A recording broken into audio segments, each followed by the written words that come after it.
Assalamu alaikum wa rahmatullahi wa barakatuh.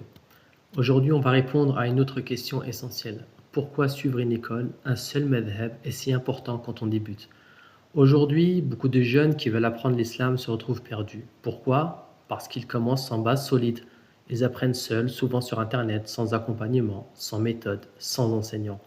Et résultat, ils s'embrouillent, ils tombent sur des avis contradictoires, ou pire, ils se découragent complètement. Apprendre la religion, c'est pas juste regarder des vidéos ou lire des posts. Il faut un vrai chemin, étape par étape, avec des fondations claires. Allah Ta'ala dit dans le Coran, بعد أعوذ بالله من الشيطان الرجيم بسم الله الرحمن الرحيم فاسألوا أهل الذكر إن كنتم لا تعلمون. Demandez aux gens du rappel si vous ne savez pas. Dans cette vidéo, je vais t'aider à y voir clair, à savoir comment commencer ton apprentissage de la religion pas à pas sans te sentir dépassé.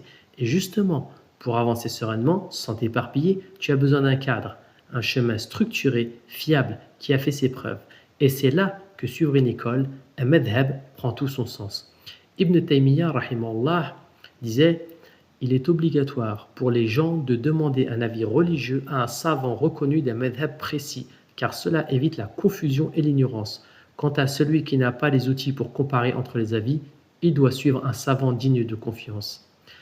Le Cheikh Al-Albani rahimahullah disait: nous n'appelons pas le débutant à étudier les divergences entre les écoles.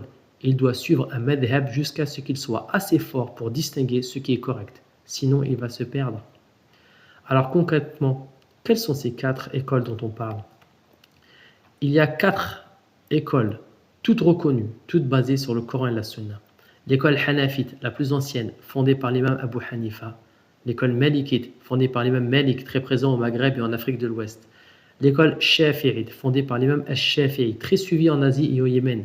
Et enfin l'école Hanbalite, fondée par l'imam Ahmed ibn Hanbal, surtout présente dans la péninsule arabique.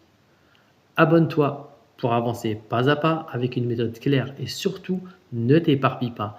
Un seul chemin et tu iras loin. À très bientôt, Inch'Allah.